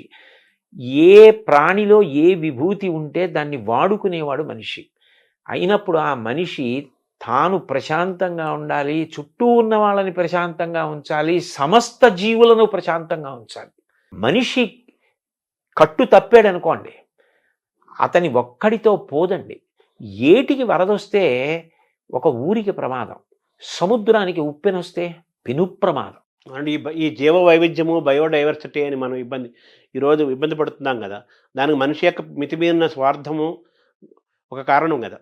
అందుకే ప్రతి విషయంలోనూ ఆ నీతి, స్వీయ నియంత్రణ చాలా అవసరం. సముద్రం నేను చిలీలి కట్ట దాటను అని ఓ నియమం పెట్టుకుని చేతకాని దానిలా కెరటం అక్కడ వరకు వచ్చి వెనక్కి ఎడుతోంది. సముద్రం నేను ఎన్నాళ్ళు ఇలా ఉంటాను, ఏడాదికి ఒక్క 2-3 రోజులు నా ఇష్టం వచ్చిన చోట ఊళ్ళోకి ఎడతానంటే, అన్నేళ్ల నుంచి అలా నియమానికి సముద్రం కట్టుబడి ఉన్నప్పుడు కట్టుబడ్డానికి మనిషికి ఎందుకు కష్టం? అంటే ఒక్క మనిషి తప్ప మిగతా ప్రకృతి జంతువులన్నీ కూడా సహజంగా ప్రవర్తిస్తున్నాయి, మనిషే మారిపోతున్నాడు కదా. అంత మారిపోవలసిన అవసరం లేదండి. అయితే అతి తెలివితేటలు కూడా మంచిది కాదు. కాలం మారుతోంది, మేము మారుతున్నాం అంటూ ఉంటారు. కాలం మారడం అంటే కాలానికి ప్రధానం సూర్యచంద్రులు. సూర్యుడు తూర్పును ఉదయించడం మానేశాడా, పశ్చిమాన్ని అస్తమించడం మానేశాడా? ఋతువులు 6 అలాగే ఏర్పడుతున్నాయి. శీతాకాలంలో చలేస్తోంది, హేమంత ఋతువులో మంచు పడుతోంది. ఎప్పుడు ఎలా ఉంటుందో అలాగే ఉంది. కాలం ఎక్కడ మారింది? కాలం ఏం మారలేదు. మనం మారి కాలం మీద నెట్టేస్తున్నాం. మారింది మనిషి ఒక్కడే మారాడు. కానీ ఆ మారడం మంచిగా మారితే పర్వాలేదు. మంచిని వదిలిపెట్టి మారకూడని రీతిలో మారి దాన్ని కాలం మీదకో ఇతరుల మీదకో నెట్టేస్తే తర్వాత ఆఖరణ ముప్పుని మాత్రం మనిషే మొట్టమొదట భరించవలసి ఉంటుంది. ఇప్పుడు మన కరోనాలు కానీ ప్రకృతి వైపరీత్యాలని అటువంటివి మనిషిలో మనిషి దూరం అవుతున్న కాలంలోకి మనం వచ్చేసాం. ఇప్పుడు ఎథిక్స్, వాల్యూస్ అంటే పిల్లలకి ఈతుకు చెప్పాలంటే మామూలు physics, chemistry, mathematics, economics, history ఇవన్నీ ఉన్నాయి. ఇవి మరి మన మన పాఠ్యాంశాల్లో తగ్గిపోతున్నాయి కదా. ఒకటి పెద్ద బాల శిక్ష అవన్నీ ఉండేవి, శతకాలు ఉండేవి. మనం తెలుగు వరకు మనం మాట్లాడుకుంటే, ఆంధ్రప్రదేశ్లో మాట్లాడుకుంటే అవి కూడా విద్యా విధానంలో సిలబస్లోకి తీసుకురావాల్సిన అవసరం కూడా ఉంది కదా. అవి తప్పకుండానండి. ఎందుకనంటే ఏదైనా ఒకటి జ్ఞాపకం ఉండాలి అంటే మీకు పద్యం కన్నా తేలిక మార్గం ఇంకోటి ఉండదు. ఛందోబద్ధమైన పద్యం 4 మాటలు చదివితే జ్ఞాపకం ఉంటుంది. ఇప్పుడు మీరు నైతిక విలువల గురించో లేకపోతే వాళ్ళు జీవితంలో పాటించవలసిన మౌలికమైన నీతి గురించో మీరు ఎంత ప్రసంగం చేసినా అప్పటికి వాళ్ళు పట్టుకున్న కాలక్రమంలో అది విస్మృతికి గురైపోతుంది. ఒక పద్యం అనుకోండి, వాళ్ళకి ధారణలో ఉంటే వాళ్ళు ఎప్పుడు ఏ సందర్భాన్ని ఎదుర్కోవలసి వచ్చినప్పుడు పద్యం స్ఫురణకొస్తుంది. పద్యం స్ఫురణకొస్తే అందులో ప్రతిపాదింపబడిన విషయం గుర్తొచ్చి వాడు ఏది చెయ్యాలో ఏది చేయకూడదో నిర్ణయించుకుంటాడు. అందుకని అటువంటి పద్యాల సమాహారంగా కొంత పాఠ్యాంశంగా ఒక పాఠ్య ప్రణాళిక ఉండి తద్వారా ఈ నైతిక విలువలు పిల్లలు నేర్చుకోవడం అన్నదానికి అవకాశం కలిగితే బాగా స్పష్టత ఉంటుంది. పిల్లలు కూడా బాగా పట్టుకోగలుగుతారండి, వాళ్ళు ఊంచుకోగలుగుతారు, తెలుసుకోగలుగుతారు. అంటే ఇటువంటి విద్యా విధానం రావాల్సిన అవసరం ఉంది కదా, దాన్ని దూరం అవుతున్నాం కదా ప్రస్తుతం ఉన్న వాతావరణం. అది దిద్దుకోవడమేనండి. అదే దాన్ని దిద్దుకుని ఏది చేస్తే పిల్లలకి మంచి జరుగుతుందో అది చేస్తే సరిపోతుంది. తర్వాత గురు శిష్య పరంపర కూడా, గురు శిష్య సంబంధాలు అనేవి చాలా ముఖ్యమైనవి. ముఖ్యంగా పిల్లలకి, యూత్కి, వాళ్ళకి ముఖ్యమైనవి కదా. ఇప్పుడు గురు శిష్య సంబంధాలు అంత ఆరోగ్యకరంగా లేవు. గురువు అనే మాట చాలా పెద్ద సుదూరంగా వినపడుతున్న మాట. మనకు పాఠాలు చెప్పే టీచర్లు కనిపిస్తున్నారు, లెక్చరర్స్ కనిపిస్తున్నారు, ప్రొఫెసర్స్ కనిపిస్తున్నారు కానీ వాళ్ళ మార్గదర్శనం చేసే గురువు అనేవాడు పాఠాలు చెప్పిన వాళ్ళందరూ గురువులు అవ్వరు కదా. అవును. ఎవరైతే మార్గదర్శనం చేశాడో వాడు గురువు అవుతారు, మిగతా అంతా ఒక టీచర్లు, లెక్చరర్లు, ప్రొఫెసర్లు. గురువుల అవసరం ఈ జాతికి అవసరం ఉంది. నెక్స్ట్ ఒక ఉపాధ్యాయుడు, శిష్యుడు, విద్యార్థి, ఒక గురువు, ఒక విద్యార్థి మధ్య గురు శిష్య పరంపర సంబంధం చాలా గొప్పగా ఉండే కాలం నుంచి మనం వచ్చాం, ప్రయాణం చేశాం. ఇప్పుడు ఆరోగ్యక తల్లిదండ్రులు పిల్లల మధ్య ఎలాగే సంబంధాలు కొంచెం తగ్గుతున్నాయో, గురు శిష్య సంబంధాలు కూడా మారుతున్న క్రమంలో ఉన్నాం కదా. మీ బాధ్యతలో గురు శిష్య సంబంధాలు పెంచాల్సిన అవసరం కూడా ఉంది. ఆ పట్ల కూడా కృషి జరగాలి కదా. జరగాలి. ఎందుకనంటే పాఠం చెప్పడం వరకే నా కర్తవ్యం తప్ప నా వ్యక్తిగత జీవితం పిల్లల్ని ప్రభావితం చేయడానికి వీల్లేదని చెప్పడం సాధ్యం కాదు. ఎందుకనంటే మీరు చూడండి, ఇది నేను కొత్తగా ఏదో చెప్తున్నది కాదు. చిన్న పిల్లల్ని పాఠశాలకు పంపిస్తారు. వాళ్ళు పాఠశాల నుంచి వచ్చేసి ఓ తువ్వాలో, ఓ పొడుగైన బట్టో, ఓ చీరలా చుట్టుకుని, ఓ శుద్ధముక్క కట్టుకుని పాఠశాలలో టీచర్ గారు పిల్లల్ని ఎలా పిలుస్తారో అలా వాళ్ళు రకరకాల పేర్లతో పిలుస్తూ ఆ టీచర్ని అనుకరిస్తారు. బోర్డు మీద రాస్తున్నట్టు, ఏయ్ SIT down, don't make noise అని ఆ పిల్లలు ఎవరో ఉంటారు స్కూల్లో, ఏ హంసిని డోంట్ టాక్, అలా ఆ టీచర్లో పరకాయ ప్రవేశం చేసి వీళ్ళు టీచర్ని అనుకరిస్తూ ఇంట్లో టీచర్ ఆటను ఆడుకుంటారు. ఇంట్లో టీచర్ ఆట ఆడుకోని పిల్లలు నేను చూడలే. ప్రతి పిల్ల ఆడుతుంది. అంటే అంత తొందరగా చిన్నప్పటి నుంచి ప్రభావితం చేసేది ఎవరు అంటే పాఠం చెప్పేటటువంటి గురువు. గురువు వ్యక్తిగత జీవితం కూడా శిష్యుడి మీద అంత ప్రభావం చూపిస్తుంది. ఆయన నైతిక విలువలు, ఆయన మార్గదర్శనం చేసే విధానం, ఆయన ఉద్దాన పతలాలు ఎదుర్కొన్న తీరు, ఆయన ఎలా విలువలకు కట్టుబడతాడు అన్నది పిల్లల్ని చాలా ప్రభావితం చేస్తుంది. అందుకని మనం ఏ వస్తువుని ముట్టుకుంటున్నాము అన్నదాన్ని బట్టి ముట్టుకుంటున్న వాడికి కూడా దానికి తగినటువంటి రీతిలో ఉండవలసిన అవసరం ఉంటుంది. అందుకని గురువులు కూడా పిల్లలు సక్రమంగా ప్రభావితులయ్యేటట్టుగా వ్యక్తిగత జీవితంలో క్రమశిక్షణ పాటించడం అవసరమై ఉంటుందండి. అంటే మీరు ఇందాక అన్నారు, పిల్లల్లోని ప్రతిభని, పిల్లల్లోని ఆసక్తిని గమనించే వాళ్ళ తల్లిదండ్రులు పిల్లల్ని వాచ్ చేస్తూ వాళ్ళలో ఉన్న ప్రతిభని గమనించి వాళ్ళు ఆ విధంగా అటువైపు తీసుకెళ్తే వాళ్ళు గొప్పవాళ్ళు అవుతారు. ఏ రంగమైనా కావచ్చు, సంగీతం కావచ్చు, సాహిత్యం కావచ్చు, మ్యాథమెటిక్స్ కావచ్చు. అలాగే గురువులు కూడా విద్యార్థిలోని ప్రతిభని గమనించి ప్రోత్సహించి మార్గదర్శనం చేసేవాడు. గురువు యొక్క పాత్ర కూడా చాలా గొప్పది కదా. చాలా గొప్పదండి. సో తల్లిదండ్రులకి ఎలాగైతే పెంపకము ఎలాగైతే మనం అనుకున్నామో వాళ్ళకు కూడా క్లాసులు చెప్పాలి, వాళ్ళకు కూడా మనం బోధించాలి, వాళ్ళలో కూడా మార్పు రావాలి అని అనుకుంటున్నాము. గురువులకు కూడా పాఠాలు చెప్పాల్సిన పరిస్థితిలోకి వచ్చేసింది కదా ఇప్పుడు. అవి కూడా చేపడతారా మీరు? అది కూడా అంటే నాకు తెలిసినంత వరకు గురువులు క్రమశిక్షణాయుతంగానే ఉంటారు. కాకపోతే వాళ్ళ యొక్క గొప్పతనాన్ని, వాళ్ళ యొక్క కర్తవ్యత నిష్టని వాళ్ళు సమాజ నిర్మాణంలో ఎంత కీలకమైన పాత్ర పోషిస్తున్నారు అన్నది వాళ్ళు ఒక్కసారి జ్ఞాపకం తెచ్చుకొని మేము ఇంత గొప్ప స్థితిలో ఉన్నాం, ఇంత గొప్ప ప్రభావితం చేయగలిగిన స్థితిని పొంది ఉన్నామని సంతోషించి పునరంకితం కావడానికి వాళ్ళకి కూడా అవసరమే. వాళ్ళతో కూడా మాట్లాడడం అన్నది అవసరమై ఉంటుంది. వాళ్ళకి కూడా 4 మంచి మాటలు, అయ్యా మీ వల్ల ఇంత ప్రభావితులు అవుతారు అని చెప్పవలసి ఉంటుందండి. తల్లిదండ్రులు, గురువులు, పిల్లలు అందరికీ మూకుమ్మడిగాను చెప్పాల్సిన అవసరం ఉంది, ఇండివిజువల్గాను చెప్పాల్సిన అవసరం చాలా ఉంటుందండి. అయితే ఒకప్పుడు టీచర్లు కానీ, లెక్చరర్స్ కానీ వాళ్ళ కెమిస్ట్రీయో, ఎకనామిక్సో, హిస్టరీయో, ఇంగ్లీష్ ఆ పాఠాలు ఎంత అవసరమో చెప్తూ అనేక మిగతా అంశాలు, జనరల్ నాలెడ్జి, కళలు, సంస్కృతి, చరిత్ర మిగతా అంశాలు కూడా చెప్తూ విద్యార్థిని అద్భుతంగా తీర్చిదిద్దే వాతావరణం ఉండేది. నేను మొన్నటి వరకు ఉండేది. ఇప్పుడు కూడా కొంతమంది అక్కడక్కడ ఉంటారు. వాళ్ళు కూడా తగ్గుతున్నారు కదా. సో మళ్ళీ ఆ పూర్వ సంస్కృతి మళ్ళీ వస్తే అది చాలా గొప్పగా ఉంటుందండి. అదే ఆ బహుముఖ ప్రజ్ఞ. ఒక పాఠం చెప్తూ అనుషంగికంగా అనేక విషయాల్ని దాంట్లో ప్రతిపాదించడం చేత విద్యార్థి చాలా ప్రభావితులవుతాడు. అయితే దానికి ఏమవుతుంది అంటే ఉపాధ్యాయుడు నిరంతరం చదవవలసి ఉంటుంది. అనేక విషయాలు తాను తెలుసుకొని నిన్న చెప్పిన పాఠాన్ని ఇవాళ చెప్పవలసి వస్తే నేను ఇంకా అంతకన్నా అందంగా చెప్పడానికి నేను సిద్ధపడాలన్న ఉత్సాహం ఉండాలి. అన్నిటికన్నా అవసరం ఏంటంటే పాఠం చెప్పేటప్పుడే వాడికి ఆ వింటున్న పిల్లవాడికి క్రమశిక్షణ, తాను పొందుతున్న విద్య వలన సమాజ హితానికి ఉపయోగించాలి తప్ప అది స్వార్థానికి ఉపయోగించకూడదు అన్న ఒక పూనిక కలిగేటట్టుగా చెప్పవలసిన అవసరం ఉంటుందండి. అది చాలా అవసరం. ఎందుకనంటే మీరు చూడండి, ఒక్కొక్క తరగతి దాటుతూ వెళ్ళిపోతున్నాడు అనుకోండి, అతను ఒక పెద్ద పదవిని అధిష్ఠించడానికి సిద్ధపడిపోతున్నాడు. ఇప్పుడు ఆ చదువు అన్నది ఒకటే మీరిచ్చేసి పంపించేశారనుకోండి, అప్పుడు అతను దాన్ని సమాజ హితానికి వాడచ్చు, స్వప్రయోజనానికి వాడుకోవచ్చు. అట్లా కాకుండా దీని వలన నీకు అనంత విభూతి కలుగుతోంది, అనంత శక్తి, సామాన్యమైన శక్తి కాదు. దీన్ని నువ్వు సమాజపరం చేయాలి తప్ప దీన్ని నువ్వు స్వార్థానికి వాడుకోకూడదు అన్న విషయం పాఠంతో పాటుగా వెళ్ళిపోవాలి. వెళ్ళిపోతే అది హెచ్చరికగా, అది ఉపదేశంగా తీసుకుంటాడు. చూడండి, ఏష ఉపదేశ ఏష ఆదేశ అన్నట్టు ఉపదేశం ఉండాలి, ఆదేశం ఉండాలి. అందులోని రెండు ఉంటే వాడికి జీర్ణం అవుతుంది.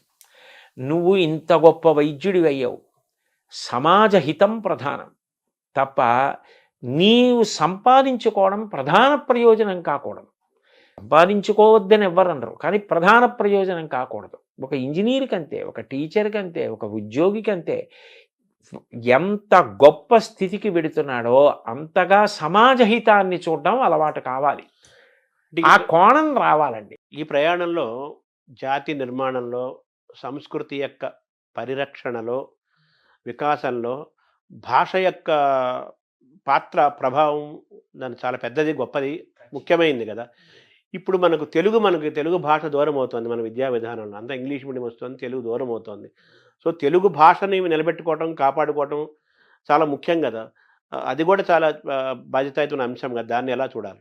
అప్పుడు తెలుగుకి సంబంధించినంత వరకు ఏ నైతిక విలువలు, నీతి, నియమం, క్రమశిక్షణ ఇలాంటివి మీరు బోధించాలనుకుంటున్నారో అవి తెలుగులో చెప్పడం వల్లే బాగా మనిషిలోకి ప్రవేశించే అవకాశం ఉంటుంది. ఎందుకనంటే అది మాతృభాష కదండి. ఇప్పుడు ఆంగ్ల భాష వద్దు అని చెప్పడం కూడా సాధ్యం కాదు. కానీ రెండింటికి కూడా సమాన గౌరవం ఉండాలి. ఎందుకంటే ఇంగ్లీష్ అనేటటువంటిది భార్య, తెలుగు అన్నది తల్లి. ఒక వ్యక్తి సంతోషంగా ఎప్పుడు ఉంటాడు, ఇంటికి వచ్చేటప్పటికీ తల్లి, తన భార్య హాయిగా కలిసిమెలిసి ఉన్నారనుకోండి, సుఖంగా ఉంటాడు. నీకు తల్లా భార్య అంటే ఏం చెప్తాడు? తల్లి ఉండాలి, భార్య ఉండాలి. ఇద్దరూ అన్యోన్యం ఎంతో ప్రేమగా ఉన్నప్పుడే ఆయన సంతోషంగా ఉంటాడు. ఇంగ్లీష్ అన్నది తాను ఇంకా వృద్ధిలోకి రావడానికి, ఇంకా ఎక్కువ గ్రంథాలు చదువుకోవడానికి, తాను బాగా పరిఢవిల్లడానికి ఉపయోగపడాలి.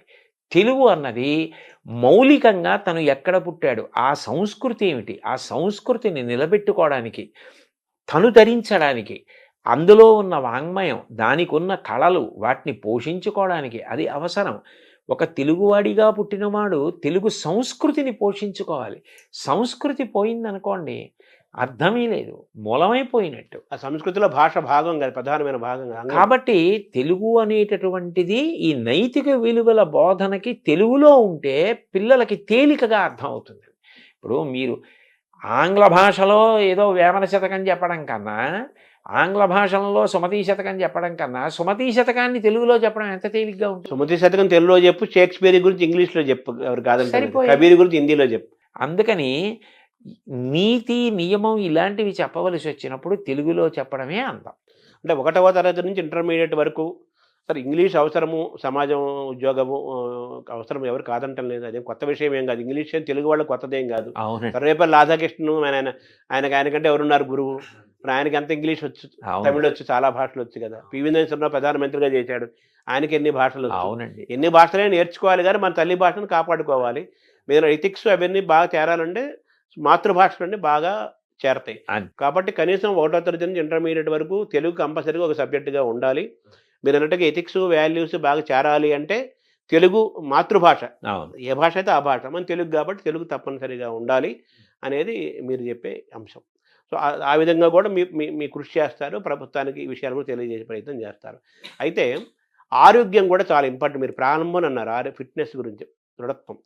ఇప్పుడు మీరు అన్నారు, నాకు ఒకప్పుడు బాగా ఉండేవాడిని, ఇప్పుడు కాస్త కళ్ళజోడు వచ్చింది, కొంచెం మోకాళ్ళ నొప్పులు వచ్చినాయి అంటే ఇప్పుడు 60 దాటిన తర్వాత 50,000 దాటిన తర్వాత ఇప్పుడు చిన్నపిల్లలకే కళ్ళజోడులు వచ్చేస్తున్నాయి. సో కాబట్టి ఆరోగ్యం కూడా చాలా ఇంపార్టెంట్ కదా. సో ఆరోగ్యం పట్ల ఒక అవగాహన కలిగించటము, ఆహార నియమాలు ఇవి కూడా యువతని బాల్యాన్ని శక్తివంతంగా నిర్మాణం చేయడంలో ఆరోగ్యం యొక్క పాత్ర చాలా ముఖ్యం కదా. వాటిని కూడా మీరు టచ్ చేస్తారా? ఖచ్చితంగానండి, అనుమానం లేకుండా. నేను పిల్లల్ని ఉద్దేశించి చేసినటువంటి ప్రసంగాల్లో దీన్ని స్పృశించకుండా ఎప్పుడూ మాట్లాడను. ఎందుకనంటే అసలు మూలం శరీరమే కదండి. శరీరం అన్నది అత్యంత ప్రధానమైనటువంటి విషయం. అందులో ఏది పడితే అది పడేస్తే అది ఆరోగ్యంగా ఉండమంటే ఎట్లా ఉంటుంది? దాంట్లో ఏది వెళ్ళాలో అది విడితేనే అది మీరు చేయవలసిన పనికి అనుగుణంగా మీకు సహకారం చేస్తుంది. కాబట్టి దాని విషయంలో పరాకు పనికిరాదు. 2, మీరు ఒకటి గమనించండి, అనారోగ్యం తనంత తాను మీ ప్రమేయం లేకుండా అనుకోకుండా వచ్చిందనుకోండి, అది వేరు. దానికి ఎవరిది తప్పు కాదు. ఆరోగ్యం మీద ప్రభుత్వం కోటాను కోట్ల రూపాయలు ఖర్చు పెట్టవలసిన అవసరం లేకుండా పౌరులు ఎవరికి వారు ఆరోగ్యంగా ఉండడం పట్ల జాగ్రత్త వహించడం అలవాటై జాతి గౌరవంగా ఆరోగ్యంగా ఉండడం అలవాటు చేసుకుందనుకోండి, వైద్య ఆరోగ్య శాఖ మీద ఎంత ఖర్చు తగ్గుతుందంటారు? ఒక్క డిస్పోజబుల్ నీడిల్ వాడాలి అంటే, కొనాలి అంటే ఎంత అవుతుంది? ప్రతిరోజు కొన్ని లక్షల మందికి ఆ రక్తం తీయాలి అంటే డిస్పోజబుల్ నీడిల్స్ వాడాలంటే ఎన్ని కోట్ల రూపాయలు అవుతుంది. అది వాళ్ళ ప్రమేయం లేకుండా వాళ్ళు ఏ తప్పు చేయకపోయినా ఏదో అనారోగ్యం వచ్చిందనుకోండి, అది ఎవరు దాన్ని తప్పు పట్టరు. కానీ తను తినకూడనివి తినడం, తను త్రాగకూడనివి తాగడం, తను వ్యసనపరుడు కావడం, తను వ్యాయామం చేయకపోవడం, 4 అడుగులు నడవకపోవడం, వయస్సులో ఉండి 1 కిలోమీటర్ కూడా పరిగెత్తకపోవడం, అసలు సంధిబంధముల పట్ల జాగ్రత్త లేకపోవడం, దాని వలన అనారోగ్యం తెచ్చుకోవడం, వేలకి వేలు లక్షలకి లక్షలు ఖర్చు అయిపోతూ ఉండడం, ఇదంతా నిరర్ధకమైన విషయం కదా. అది 2 మానసికంగా కూడా చాలా తీవ్రమైన పరిస్థితిని కల్పిస్తుందండి. ఇప్పుడు నేనే ఉన్నాను, ఎక్కడికో ప్రవచనానికి వెళ్ళాలి. నేను ప్రవచనానికి వెళ్ళడం నా ఆరోగ్యం ఒక్కటి దాని మీద ఆధారపడదు. చుట్టుపక్కల ఉన్న వాళ్ళు కూడా ఆరోగ్యంగా ఉన్నప్పుడే అందరూ ఎవరి కర్తవ్యం వాళ్ళు చేయగలరు. వినేవాడు కూడా ఆరోగ్యంగా ఉండాలి, అది మీరు చెప్పింది వాడు వినాలి కదా. అందుకని ఇది చాలా అవసరం అండి, చాలా చాలా ముఖ్యమైన విషయం అది. సో విద్యాశాఖ, సాంస్కృతిక శాఖ, క్రీడా శాఖ, ఇన్ని శాఖల మధ్య సమన్వయం చేసుకుంటూ వెళ్ళాలి. మీరు అంత బాధ్యత గల పాత్రలోకి మీరు పోషించాల్సి వస్తుంది. అంటే నేను పోషించడం మీరంటే అంటే సలహా చెప్పడం వరకు, మీ వరకు మీ మనసులో ఒక ప్రణాళిక అది అక్కడ వరకు. ఇవి అన్నీ కూడా విద్యార్థుల విషయంలో అత్యంత అవసరమైన విషయాలండి. నా వరకు నాకైతే విద్య నేర్పుట అన్న మాటలో పిల్లాడికి చదువు చెప్పడం, పుస్తకాల్లో ఉన్న విషయం చెప్పడం ఒక్కటి కాదు అని నేను బాగా నమ్ముతాను. ఒక పిల్లవాడు శారీరకంగా పెరగడం, మానసికంగా పెరగడం, నీతి నియమాలు తెలిసి ఉండడం, భగవంతుడు వాడికి ఏ తెలివితేటలు ఇచ్చాడో ఆ తెలివితేటల్లో వాడు చాలా బాధ్యత కలిగిన పౌరుడు కావడం. విద్య, ఆరోగ్యము, క్రీడలు, కళలు, చరిత్ర, సంస్కృతి, మానసిక, శారీరక, సామాజిక అన్ని రకాల వైభవాన్ని వాడు పొందాలి. పొందితే అమ్మో, లేకపోతే తరం మారేటప్పటికీ దేశం ఇంకా ఉన్నతిని పొందాలి. కానీ దేశం పతనం వైపుకి వెడితే ఎక్కడో తేడా జరుగుతోంది, ఎక్కడో దోషం జరుగుతోందని గుర్తు కదండి. ఆ విషయంలో ఎంతో జాగ్రత్త తీసుకోవలసిన అవసరం ఉంది కదా. సో ఇన్ని శాఖల మధ్య సమన్వయం జరగాలి, ఉండాలి. అది మనం చేసేది కాదు. అన్ని సమన్వయాలు మనం చేయలేము. ప్రభుత్వం మనం ఎంతవరకు అంటే దీని అవసరాన్ని మనం నమ్మినది ఏదో అది త్రికరణ శుద్ధిగా చెప్పడం వరకు మన కర్తవ్యం. ఈ క్రమంలో ప్రభుత్వము, ప్రజలు ఇద్దరూ భాగస్వామ్యం ఇవ్వాలి కదా. కేవలం ప్రభుత్వం కాదు కదా, ప్రజలు అవ్వాలి కదా. ఇందులో సంకుచిత దృష్టి వదిలిపెట్టాలండి. ఎంత వదిలిపెట్టాలి అంటే, చాగంటి కోటేశ్వరరావు గారు ఇవాళ ఏదో పదవిని ఆశించి వెళ్ళిపోయాడు, ఇలాంటి అక్కర్లేని ఆలోచనల కన్నా ఆయన వయసుని ఆయన దృష్టిలో పెట్టుకుని పిల్లలకి 4 మంచి మాటలు చెప్పడం కన్నా, నలుగురు పిల్లలకి నా జీవితం పనికొస్తే, నా శ్వాస పనికొస్తే అంతకన్నా నాకు సంతోషం ఏమిటని వెళ్ళాడని అర్థం చేసుకోగలిగిన విషయంగా ఇతరులు కూడా జాగ్రత్త పడాలి. అందరూ సంకుచిత బుద్ధిని విడనాడి పిల్లల విషయంలో మాత్రం చేతులు కలిపి ఒకటిగా నిలబడితేనే జాతి నిర్మాణం జరుగుతుంది. అంటే ఒకప్పుడు మనం తల్లిదండ్రుల గురించి మాట్లాడుకున్నాము, గురువుల గురించి మాట్లాడుకున్నాము. ఒకప్పుడు మనకు అమ్మమ్మలు, బామ్మలు, పెద్దవాళ్ళు భారత, భాగవత, రామాయణ కథలు చెప్పేవాళ్ళు. అది కూడా మనం దూరం అవుతున్నాం కదా. సో వాళ్ళని కూడా మనం ఇన్వాల్వ్ చేయాలి, తాతల్ని, అమ్మమ్మల్ని, నాయనమ్మల్ని కూడా. అయ్యో, అసలు నిజానికి నా దృష్టిలో అయితే తాతగారి పక్క మనవడికి విశ్వవిద్యాలయం. అదే తాతగారు మనవడిని పక్కన పడుకోబెట్టుకుని వాణ్ణి గుండెల మీద జోకొడుతూ తాతగారు చెప్పినటువంటి కథలే ఉన్నాయో మనవడికి జీవితాంతం జ్ఞాపకం ఉండిపోతాయి. ఆయన అనుభవజ్ఞుడు, జీవితంలో ఎన్నో ఎత్తుపల్లాలు చూసినవాడు. అటువంటి తాత పక్కన పడుకుని తాతగారు చెప్పిన మాటలు వినడం మనవడికి జీవితంలో గొప్ప అదృష్టం. తాతగారు చెప్పిన మాటలు వినాలి, తాతగారి పక్కన కూర్చోవాలి, నాయనమ్మ పక్కన కూర్చోవాలి. ఎందుకు వచ్చాయండి రామాయణ, భారత, భాగవతాలు? అవన్నీ ఏవో సంకుచితమైనవి అని అనుకోకూడదు. పొగట్టకి లొంగిపోయి ఎంత శక్తి ఉన్నవాడైనా శల్యుడు ఏమైపోయాడు? ఆనాడు భారతదేశంలో కృష్ణుడు ఎంత గొప్ప సారథో శల్యుడు అంత గొప్ప సారథి. కానీ పొగట్టలకి లొంగిపోయి చిట్ట చివరికి శల్య సారథ్యమన్న అప్రతిష్ట తెచ్చుకున్నాడు. నీకు ఎంత శక్తి ఉన్నా పొగట్టలకి లొంగిపోయే బలహీనత ఉంటే అలా అయిపోతావనడానికి ఇంకా శల్యుడి కన్నా ఉదాహరణ ఎవరుంటారు? ఎలా మహాభారతం పనికిరాని గ్రంథమైంది?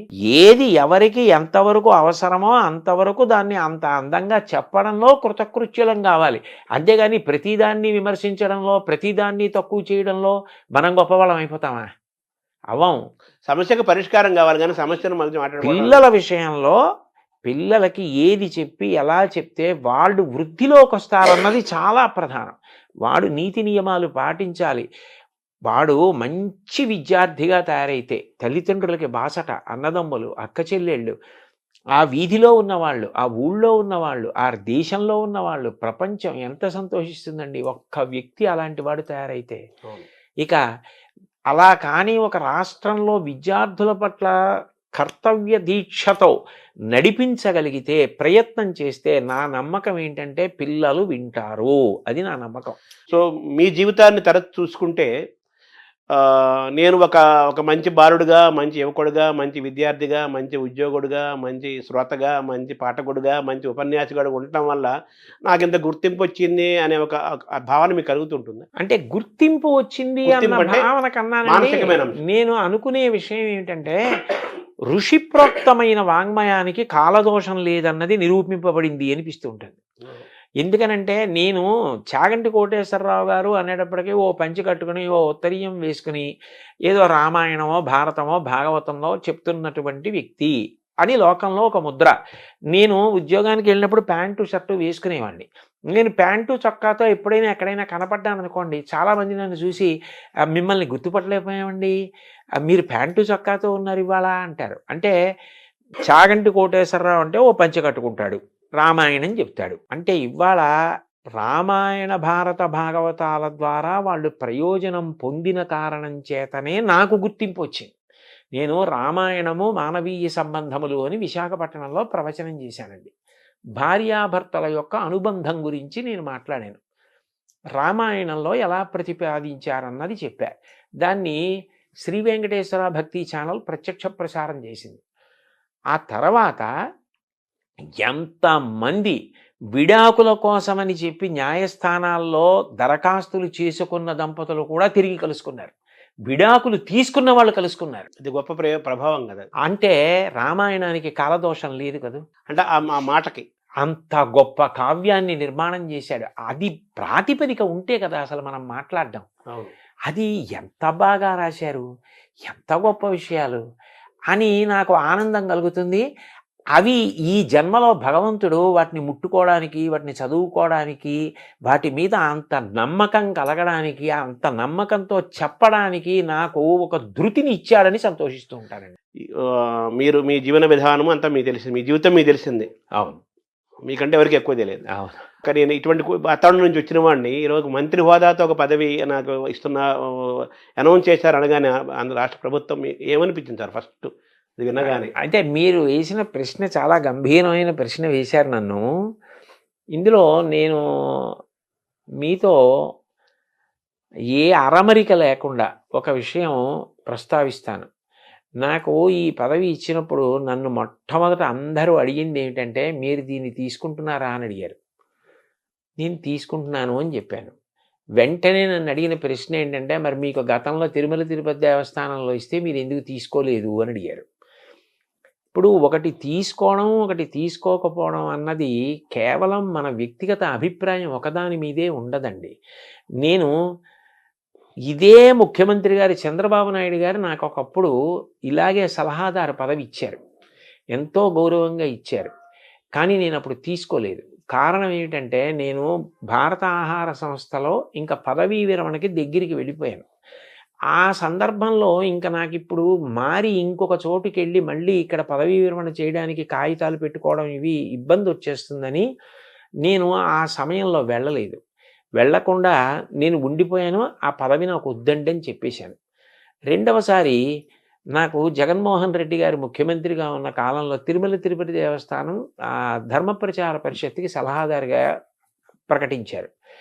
ప్రకటిస్తే నేను అప్పుడు వద్దని చెప్పాను. ఎందుకు చెప్పానంటే, అప్పటికి నాకు 7-8 నెలల వరకు కూడా ఈ ఉపన్యాసాలకి నేను తేదీలు ఇచ్చేసి ఉన్నాను. అది ఒక్కొక్క సబ్జెక్ట్ ఏమవుతుందంటేనండి 30 రోజులు అలా చెప్పే ఉంటాయి. అవి చాలా పెద్ద పెద్ద సబ్జెక్ట్స్ చెప్పవలసినవి ఉన్నప్పుడు ఇంకా ఖాళీ ఉండదు. అప్పుడు నేను ఒక సమావేశం పెడితే వెళ్ళలేను. నాకే తెలుసు ఆ విషయం. నేను అది కూడా ఎక్కడో ఉంటాను. అనంతపూర్లో 4 రోజులు ఉండి సమావేశాలు చెప్పి అక్కడి నుంచి బళ్ళారి వెళ్ళొచ్చు, లేకపోతే శ్రీకాకుళం వెళ్ళొచ్చు. ఈ పక్కనే వెళ్ళాలని నియమం ఏమి ఉండదు. అప్పుడు అకస్మాత్తుగా ఓ సమావేశం పెట్టి మీరు రండి అంటే నేను రాలేనండి అని చెప్పాలి. ఇప్పుడు దేనికి తీసుకున్నట్టు ఆ పదవి? నేను వెళ్ళలేనన్న విషయం నాకు తెలుసు.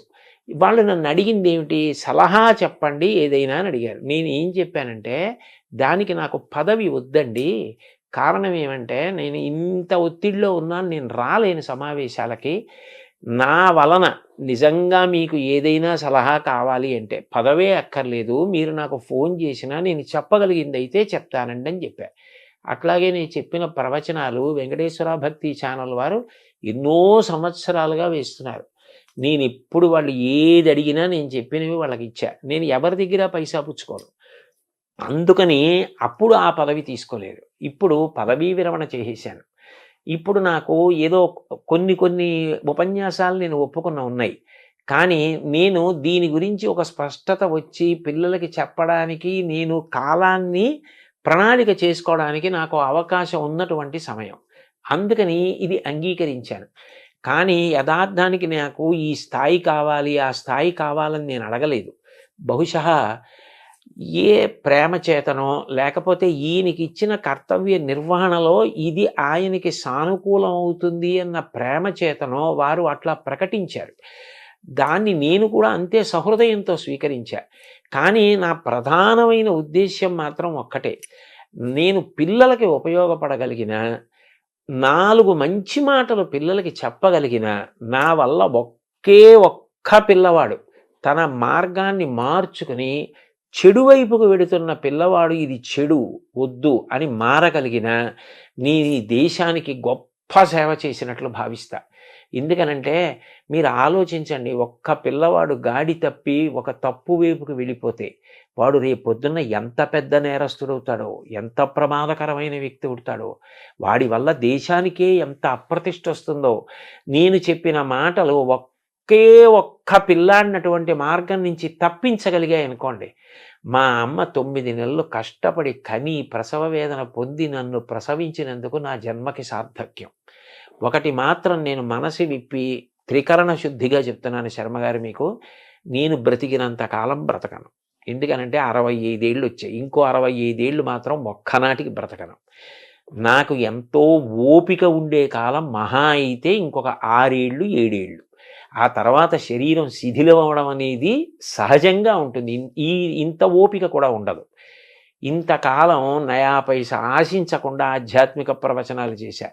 నా కోరిక ఏమిటంటే ప్రవచనాలు మానేస్తానని కాదు, కానీ 10 మంది పిల్లలకి నేను ఉపయోగపడగలిగితే, తల్లిదండ్రులకి, కుటుంబాలకి, ప్రభుత్వాలకి, దేశానికి నేను ఇంతకన్నా ఏ సేవ చెయ్యాలి? నాకు భగవంతుడు వాక్కునిచ్చాడు. ఆ మంచి మాటలు నేను పిల్లలకి చెప్పి 10 మంది పిల్లల్ని బాగు చేయగలిగితే ఈ దేశంలో పుట్టినందుకు, ఈ దేశమాత రుణం తీర్చుకోలేను కానీ ఆ తల్లి వీడు నా కడుపున ఈ దేశంలో పుట్టినందుకు వీడు త్రికరణ శుద్ధిగా భవిష్యత్ తరాల కోసం తాపత్రయపడ్డాడని భరతమాత సంతోషిస్తే నాకు చాలు.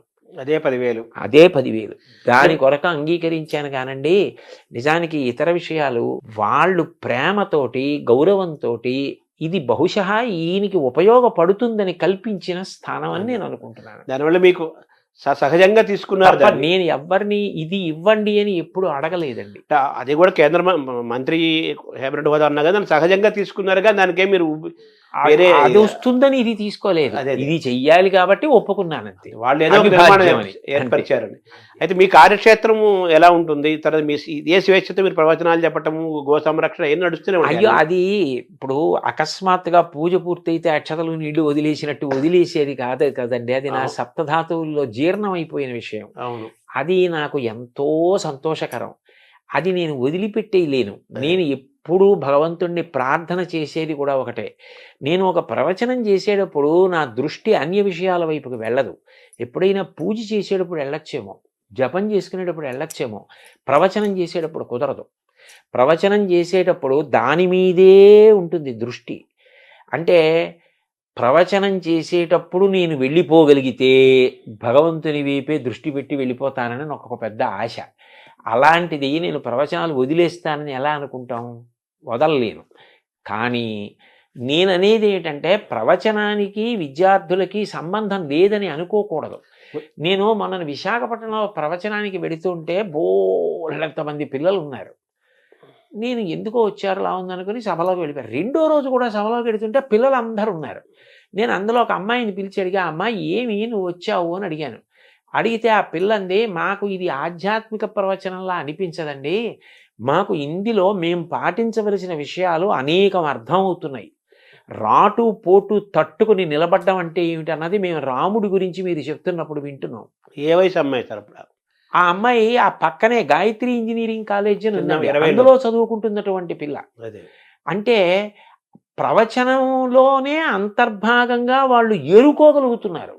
ఎవరికి కావలసింది వాళ్ళు ఏరుకుంటున్నారు. అప్పుడు ప్రవచనం మాత్రం పిల్లలకి పనికొచ్చేది కాదని ఎలా అనగలరు? దానికి ప్రవచనం అవుతుంది అంతే కదా కదా. అందుకని చెప్పి అది నడుస్తుంది, ఇది నడుస్తుంది. కానీ కేవలం పిల్లల కోసమని ప్రభుత్వ పరంగా నాకున్న ప్రయోజనం ఏమిటంటేనండి, ప్రభుత్వానికి ఒక శక్తి ఉంటుంది. పిల్లలందరినీ కూర్చోపెట్టగలదు, ఉపాధ్యాయుల్ని కూర్చోపెట్టగలదు, తల్లిదండ్రుల్ని కూర్చోపెట్టగలదు. ఎక్కడైనా సమన్వయంలో మనం ఈ మార్పు చేద్దాం, ఇది బాగుంటుంది అనిపించింది అనుకోండి, చెయ్యగలదు. వాళ్ళది సార్వభౌమాధికారం. అప్పుడు నేను ఈ దేనికోసం ప్రయత్నిస్తున్నానో అది సాధించడం తేలిక. అంటే మనం అనుకున్న విద్యా నిర్మాణం మంచి పని చేయగలుగుతాం. వాళ్ళ చేతిలో వ్యవస్థలు ఉంటాయి. తర్వాత వాళ్ళు జీవో తీసుకొచ్చి పాలసీస్ తీసుకొచ్చేసి అన్ని విద్యా విధానం అన్ని మార్పులు చేర్పులు చేయగలుగుతారు. ఇలాంటి వాతావరణం ఉంటే మంచి విద్యార్థులు తయారవుతారు, మంచి యువత తయారవుతారు అని చెప్తే మీరు చేయడానికి వాళ్ళకి గవర్నమెంట్ కాబట్టి అది అవకాశం ఉంటుంది. అందుకని నేను ఆ పదవిని స్వీకరించడానికి కారణం అండి. మీ కార్యక్షేత్రం ఎక్కడ ఉంటుంది? నేను ఎక్కడుంటే అదే కార్యక్షేత్రం. అంతే, ఈ స్వేచ్ఛ మీదే. అంటే ఎందుకనంటే నేను ఎప్పుడు ఎక్కడ మాట్లాడుతున్నా ఇది మాత్రం మరింత బాగా గుర్తు పెట్టుకుని ఉంటాను. ఎందుకంటే సభలో 10 మంది పిల్లలున్నా పిల్లలకి పనికొచ్చే మాట కూడా కలపడానికి ప్రయత్నం చేస్తూనే ఉంటాను. అప్పుడు నేను ఎప్పుడు ఎక్కడ ఏది మాట్లాడుతున్నా నాది కార్యక్షేత్రంగానే మాట్లాడుతూ ఉంటాను. సో మీలో ఉన్న ఆనందాన్ని గమనిస్తుంటే ఏదో స్కూల్ కొత్త పుస్తకాలు గురిస్తే పిల్లవాడు ఎంత ఆనందపడతాడో అలాగా మీరు నాకు చాలా ఇష్టమైన పనికి మీకు బాగా దగ్గర అవుతున్నాననే ఒక ఆనందం మీరు నాకు అనిపిస్తుంది. చాలా సంతోషం శర్మ గారు. మీతో నేను మనసు విప్పి ఈ సందర్భంలో ఒక విషయం చెప్తా.